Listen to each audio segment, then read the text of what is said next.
Olá, meu nome é Sayonara Araújo de Macedo e agora irei apresentar para vocês o mapa conceitual para a disciplina Problemáticas de Educação Física do mestrado profissional em Educação Física em Rede Nacional PROEF da Unesp do Polo UFRN.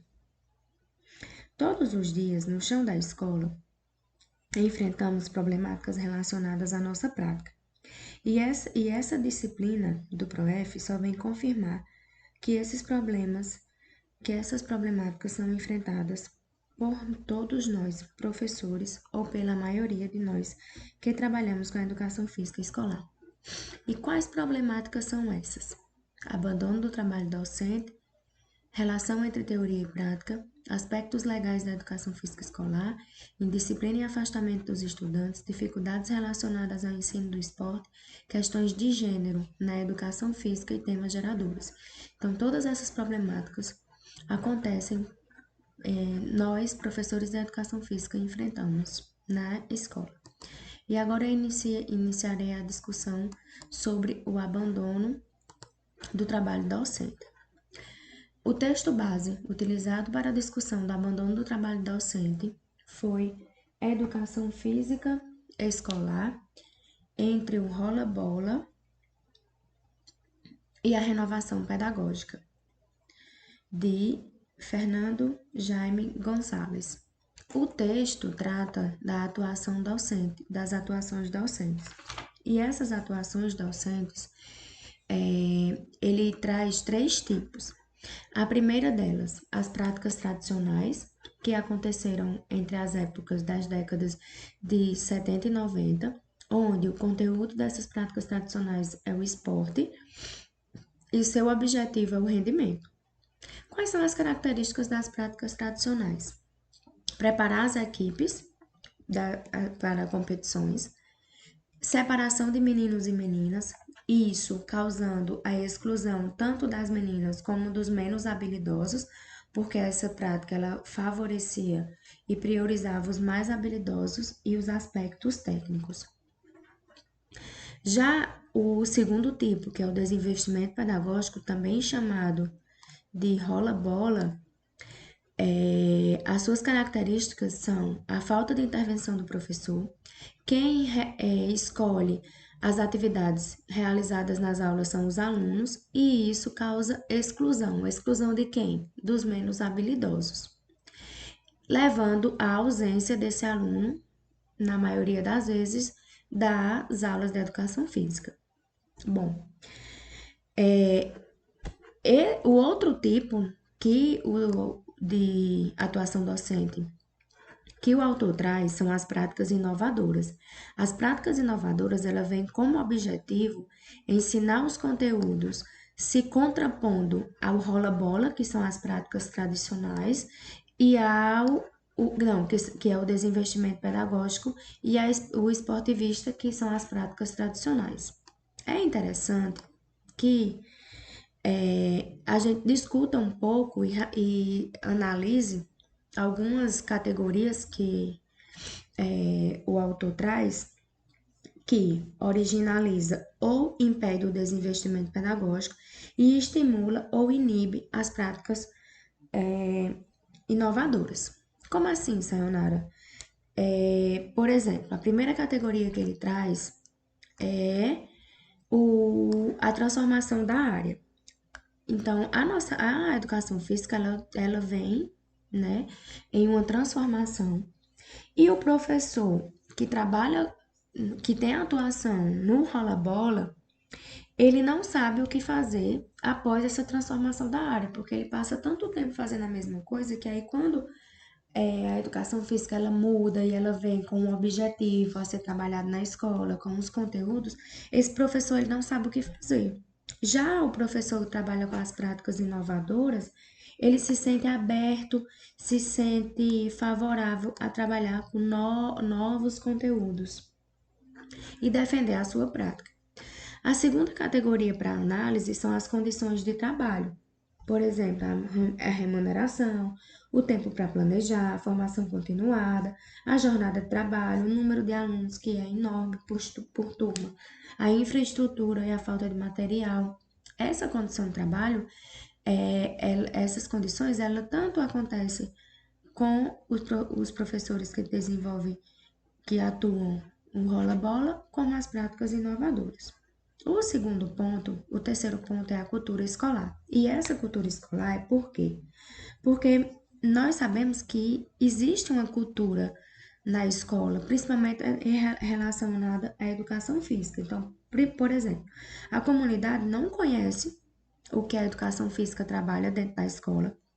E devido a isso, tanto faz se o professor trabalha com desinvestimento pedagógico ou trabalha com práticas inovadoras, sendo que o que trabalha com o abandono do trabalho docente, ele passa a ser, passa a ajudar na rotina da escola. Por quê? Porque falta algum professor, acontece alguma coisa, o que é que a escola diz? Ah, vá, leva os meninos lá para a quadra para aula da educação física. Outra coisa é em relação ao aluno. O aluno, ele quer e ele gosta de fazer aquilo que ele gosta, né? Ele desenvolver aquilo que ele gosta. Então, o professor que trabalha com as práticas inovadoras, ele contraria a vontade dos alunos. Outro ponto da cultura escolar é a questão da inferiorização da disciplina. Então, já está mudando, né, com essa transformação, mas nós ainda sabemos que a educação física ainda é um pouco desvalorizada dentro da educação física, dentro da escola. E aí, em relação a essas disposições, né, disposições sociais, há uma comparaçãozinha. Por exemplo, as práticas inovadoras, elas repensam a prática, reelabora, ele pensa sobre a educação física, enfrenta as dificuldades, não aceitam as coisas vindo imposta. Já o abandono do trabalho docente, ele não repensa e ainda desqualifica os argumentos contrários. E para ele não há dificuldade, é muito mais fácil aceitar, principalmente quando a gente fala em relação à escola, né? Bom, quando analisa essas categorias, o professor que analisa essas categorias, ele passa a ser um professor reflexivo. E esse professor reflexivo, ele faz o quê? Ele busca essas práticas inovadoras. Então, seria muito bom que todos os professores refletissem em cima disso. E agora nós vamos para a segunda problemática, que é a relação entre a teoria e a prática. Essa relação teoria e prática, ela tem como texto base relação entre o ensinar a fazer e o ensinar sobre o fazer na educação física escolar de Soraya Cristina Dari. Bom, o texto ele trata de duas coisas: ensinar a fazer e ensinar sobre o fazer. Então, o que seria esse ensinar a fazer? Ensinar a fazer, ele ele trabalha em cima do modelo tradicional que eu falei anteriormente. Prioriza o que? O movimento. E o conteúdo? O Quarteto Fantástico. E o que é o Quarteto Fantástico, Sayonara? Esse Quarteto Fantástico, ele é os 4 esportes mais conhecidos: futebol, vôlei, handebol e basquete. E esse quarteto fantástico, sendo trabalhado dentro da escola, muitas vezes buscando o lazer. E por que alguns professores continuam trabalhando sobre a perspectiva de ensinar a fazer? Primeiro, em relação o ensinar a fazer é quando eu ensino só o movimento, como diz aqui, quando eu não trabalho a questão do conceito. E aí, um dos motivos de continuar trabalhando dessa forma é porque quando eu tenho que trabalhar os conceitos, alguns professores, eles têm dificuldade em relação a isso. a buscar outros conteúdos que não sejam esses, a trabalhar outras temáticas, até mesmo dentro destes conteúdos. O segundo é a comunidade escolar, que aí vem naquela parte que eu expliquei anteriormente também sobre a cultura da escola, porque a comunidade escolar, de uma forma geral, não oferece respaldo para que o professor trabalhe com outras temáticas. Os alunos também eles são resistentes quando você quer fazer uma coisa diferente. E a aula de educação física ela passa a ser divertida. E aí busca o lazer. Bom, quando esse modelo tradicional ele vem ser criticado, surgem os movimentos renovadores. E esses movimentos renovadores há uma quebra desse modelo tradicional. Nesses movimentos renovadores é o que Darido traz do ensinar sobre o fazer. Então não é só ensinar a fazer, é sobre o fazer. Então, dentro dessa perspectiva, a educação física, ela é uma disciplina curricular que possui suas propostas pedagógicas e a compreensão das suas práticas vem através das três dimensões. Quais são elas? Conceitual, procedimental e atitudinal. Ou seja, não é só o fazer, é conhecer sobre o fazer. Os conteúdos são os mais variados possíveis. Então, a educação física na escola, ela tem um leque de conteúdos a ser trabalhado. Então, ele foge, quebra essa questão de trabalhar somente com o Quarteto Fantástico. Aí vamos, a autora traz também a questão do desdobramento da relação. O que seria o desdobramento da relação? Existem algumas pessoas que valorizam só o fazer, os que valorizam só a teoria, só a questão do conhecimento e a separação entre teoria e prática. Então, por que isso acontece? Primeiro, por desconhecimento das abordagens. Então, por desconhecer que os movimentos renovadores, essas novas abordagens, como elas realmente são, isso acontece. Outro ponto, quando eu valorizo somente a teoria, por quê? Porque na sala de aula é mais fácil eu controlar os alunos, porque na quadra eles dão mais trabalho, não precisa investir em material. A dificuldade de ensinar os amplos conhecimento, a ampla gama de conhecimento da educação física escolar. Então, muitas vezes, quando eu separo a teoria e a prática, ou quando eu priorizo só uma delas, uma das minhas dificuldades é trabalhar isso aqui. E a gente sabe que tudo que deve ser trabalhado na teoria deve ser trabalhado na prática. Não há como haver essa quebra. E o outro ponto, que aqui é em relação às pessoas que trabalham mais com a teoria, é a elevação do status da disciplina. Então, é como se a disciplina ela fosse mais importante se eu trabalhasse mais com essa teoria. E aí, o que é que a gente tem que entender? Que a relação teoria e prática dentro da educação física ela é muito importante. Então, não é só ensinar a fazer, é ensinar também sobre o fazer. E agora a gente vai para terceira problemática, são os aspectos legais da educação física escolar. O texto base foi Educação Física como componente curricular, aspectos legais de Impulseto e Darido. E aí esse texto ele traz, primeiro surge uma pergunta, né? Será que a gente conhece as leis que regem a educação física e como elas foram se modificando ao longo do tempo?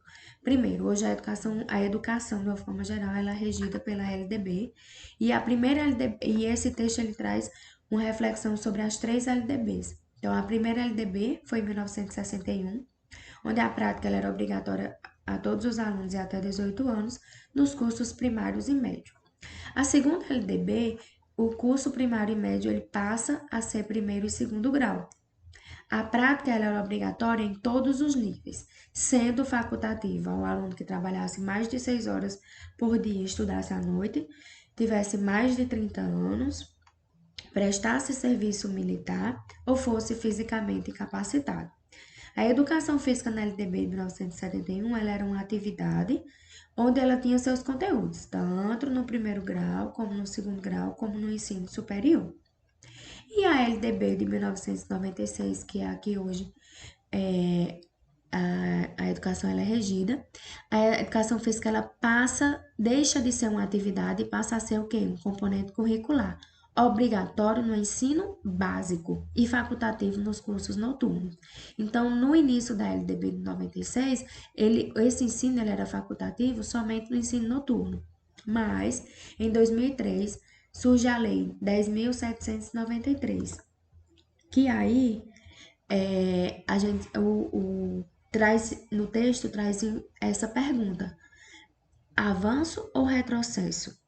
Então, o que é que essa lei mostra? Que a facultatividade, que no início da LDB de 96 era só nos cursos noturnos, volta àquilo que foi passado em 1971, sendo que aumenta as mulheres que têm prole. E aí é onde a gente pergunta, onde eu respondo, né? Na minha opinião e na opinião do texto, do autor, das autoras, é um retrocesso. Por quê? Porque isso gera brecha para que haja as dispensas nas aulas de educação física, que são aquelas pessoas que, por algum motivo, querem deixar de praticar as aulas. E aí, um ponto que é bem interessante desse texto é que tem a questão da interpretação da lei, né? O que é facultativo? É a aula de educação física ou a prática da educação física? E aí eu compreendo e ajo dentro das minhas aulas como se fosse a prática que é facultativa e não a aula.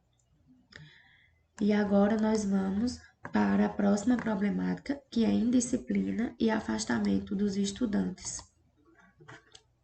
E o texto base para essa discussão é afastamento e a indisciplina dos alunos nas aulas de educação física, de Darido Gonçalves e Giciene. Bom, como o próprio texto já diz, ele traz dois problemas. O primeiro é o afastamento e o segundo é a indisciplina. E aí as causas desse afastamento, né? As causas do afastamento, ele traz o afastamento legal, que aí a gente faz um elo com o que a gente falou nesse instante, sobre a questão das dispensas da aula. O segundo é o afastamento porque as aulas acontecem no contraturno. O terceiro, a repetição dos conteúdos, e aí como é que a gente evita esse afastamento do aluno quando ele é devido à repetição do conteúdo. A gente diversifica esse conteúdo. Então, sai daquela questão de ser somente o Quarteto Fantástico, eu adoro esse nome, mas ele pode ser trabalhado a dança, a ginástica, outros esportes, práticas corporais de aventura, jogos e brincadeiras, entre outros. A outra causa desse afastamento dos alunos é o insucesso e a exclusão. Como assim, Sayonara? O insucesso e a exclusão, ela acontece normalmente com aqueles alunos que não têm habilidade com as práticas corporais. E aí ele não tem sucesso no desenvolvimento e acaba se sentindo excluído.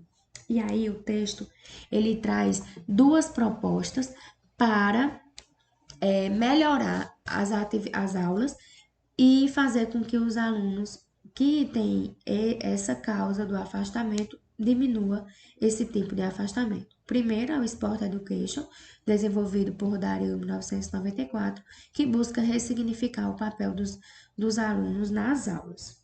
O segundo é a aprendizagem cooperativa, que através da interdependência positiva, das práticas interpessoais, da interação e da responsabilidade, junto com a avaliação, os professores e os alunos, eles são co-aprendizes. E nós vamos para o segundo problema, que é a indisciplina. O que é indisciplina? São comportamentos que se opõem às regras. E aí, o que é que causa essa indisciplina? Primeiro, é a questão da revolta mesmo do aluno, de não querer obedecer.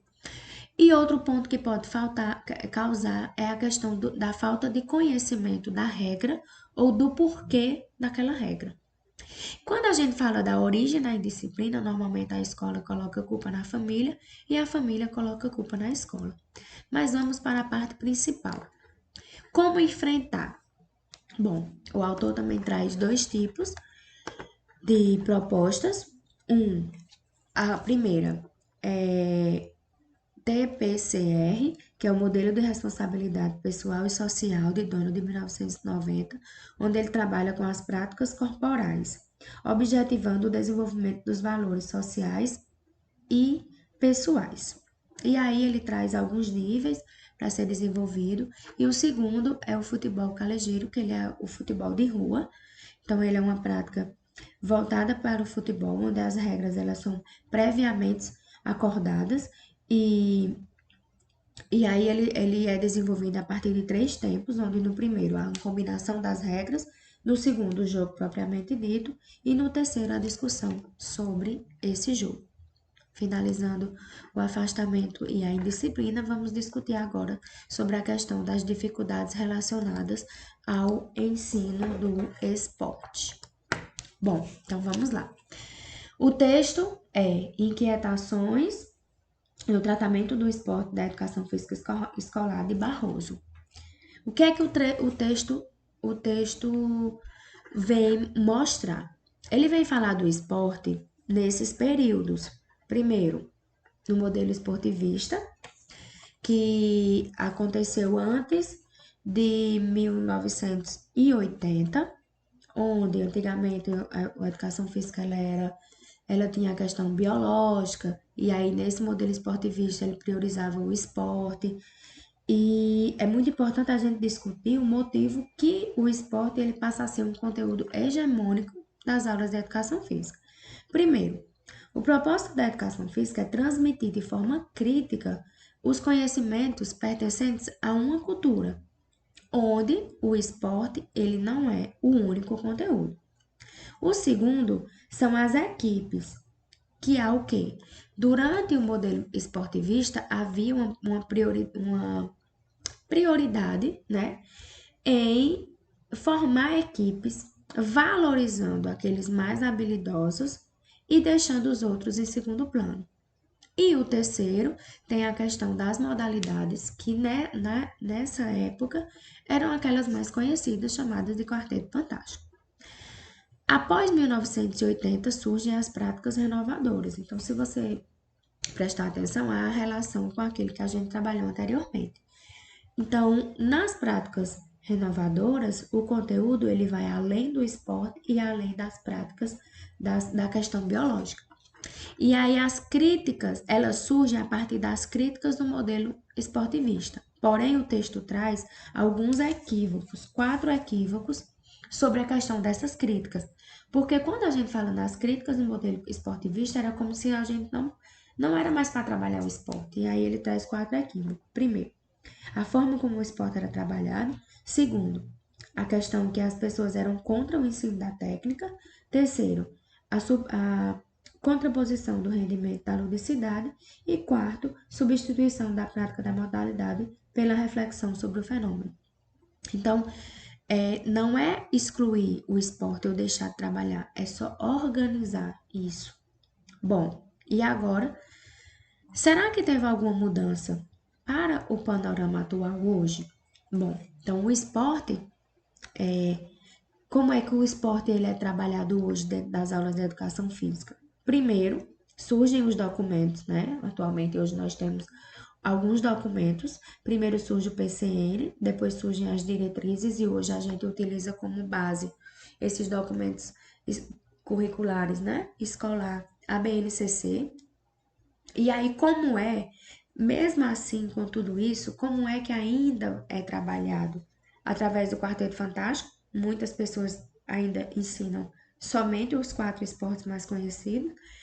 Nós ainda temos as questões do rola-bola, do desinvestimento pedagógico, onde simplesmente o professor entrega a bola para o aluno jogar. E nós sabemos que existem muitas dificuldades, né? Dentre elas, o texto traz a questão do distanciamento do que é trabalhado na escola com aquilo que é visto nas universidades. E aí o PROEF ele vem enfrentar essa dificuldade, vem quebrar com isso. Por quê? Porque os trabalhos desenvolvidos e apresentados no PROEF, eles acontecem no chão da escola. Eles são feitos por professores, então nós sabemos que realmente dá para ser desenvolvido. Mas e aí, Sayonara, como é que a gente deve trabalhar o esporte dentro da escola hoje? Primeiro, a gente tem que saber que o esporte ele é um dos conhecimentos da cultura corporal do movimento. E aí, baseado nisso, os alunos eles devem conhecer, reproduzir e transformar, com o objetivo, né, que a gente já sabe, de, de tudo isso transformar o aluno em um cidadão crítico e ativo na sociedade. Mas por que ensinar o esporte? Porque ele é um fenômeno esportivo e ele está em todos os lugares que nós percorremos. Ele faz parte do nosso dia a dia. Para que ensinar o esporte? Para que os alunos eles tenham acesso à diversidade. O que ensinar sobre o esporte? Os saberes corporais. Através de quê? Das dimensões conceituais, procedimentais e atitudinais. Bom, agora nós vamos para a questão de gênero nas aulas de educação física. Então vamos lá. Primeiro, o texto é Educação Escolar e a questão de gênero de Osmar Moreira de Souza Júnior. Assim que o bebê nasce, a sociedade já impõe que algumas coisas determinem aquele bebê. Então, as cores do quarto, rosa ou azul, os brinquedos que enfeitam o quarto, bonecas ou carrinhos, tudo isso já está predisposto quando um bebê nasce. Dentre eles, o time de futebol, dependendo do que a família torça, né? Só que antes da gente falar sobre a questão de gênero dentro da educação física escolar, é interessante que a gente conheça alguns conceitos. E quais conceitos são esses, Sayonara? O primeiro, quando a gente fala de sexo, a gente fala biologicamente falando de homem e mulher. Quando nós falamos de gênero, nós falamos da condição social, como nos identificamos, como homem ou como mulher. Sexualidade são crenças, são identificações sociais construídas. E orientação sexual é diversidade de viver essa sexualidade. Então, o texto traz uma frase que mostra pra gente que há uma diferença entre esses conceitos. Alguém com pênis, que seria um sexo, não necessariamente seja masculino, o gênero, e seja atraído, orientação, pelo sexo oposto. Bom, então vamos lá. Aqui, na construção cultural, a gente sabe que existem diferenças, muitas diferenças entre meninos e meninas. Nós temos as diferenças biológicas e nós temos as diferenças sociais. E essas diferenças, elas não é somente entre meninos e meninas. Elas também acontecem entre meninos e meninos, entre meninos e meninas. E quando a gente trabalha e desenvolve a questão de gênero dentro da escola, a gente tem o objetivo de quê? De trabalhar a equidade. Um dos pontos que é trabalhado, que é trazido no texto, é a questão das aulas de educação física, elas sejam separadas, homens e mulheres, só pensando no fator biológico, das diferenças biológicas. Só que o autor ele traz e defende as aulas mistas. Por quê? Porque busca primeiro a interação dos dois, do homem e da mulher, do menino e da menina, e a equidade. E aí, gente, é muito interessante que a gente inicie a questão de gênero dentro da educação física escolar a partir das atividades das aulas mistas. É você mostrar que o futebol ele pode ser desenvolvido tanto por meninos como por meninas, entre outras atividades que normalmente nós desenvolvemos. E qual é o nosso maior desafio? Alternativas didáticas para trabalhar a questão de gênero na educação física escolar. E aí o texto traz duas propostas. A primeira é a de Gowener, em 2009, que as intervenções trazidas por ele é para evitar essa desigualdade de gênero. Então, ele traz dois eixos: primeiro, a sensibilização, e segundo, as vivências. O outro é Rodrigues et al. e a atividade é ressignificando o futebol. Com o objetivo de quê? Da equidade, de trabalhar a questão de gênero, de mostrar que tanto os meninos como as meninas, eles podem desenvolver qualquer atividade proposta dentro da educação física. E também que eles podem fazer o que eles quiserem, né? Finalizando as nossas problemáticas da educação física, nós vamos para o tema geradores, que é o tema e o texto, é o ensino por meio de temas geradores, a educação pensada de forma contextualizada, problematizada e interdisciplinarizada de Jaqueline de Moraes Costa e Nilce Aparecida Maciel Pinheiro. Bom, esses temas geradores é uma proposta de quem? De Paulo Freire, que é inversa à tradicional. E trabalha com o quê? Com a interdisciplinaridade. Bom, para Paulo Freire, trabalhar com temas geradores, ele pode ser trabalhado em etapas. A primeira delas é o quê? É a investigação, é a observação do cotidiano, é a observação do dia a dia do aluno. O segundo é a tematização. Então, esses temas, primeiro, ele é codificado, ou seja, a identificação desses temas observado na etapa anterior, e ele é decodificado, exploração dos temas escolhidos, as situações limites. E por último, a problematização, que ela é a reflexão-ação, ela é a praxis, a ação concreta através dos diálogos. Então, agora a gente finaliza esse mapa conceitual sobre as problemáticas da educação física do PROEF, da Unesp, do polo da UFRN. Então, eu sou Sayonara Araújo de Macedo e desde já agradeço por compartilhar com vocês esse meu conhecimento.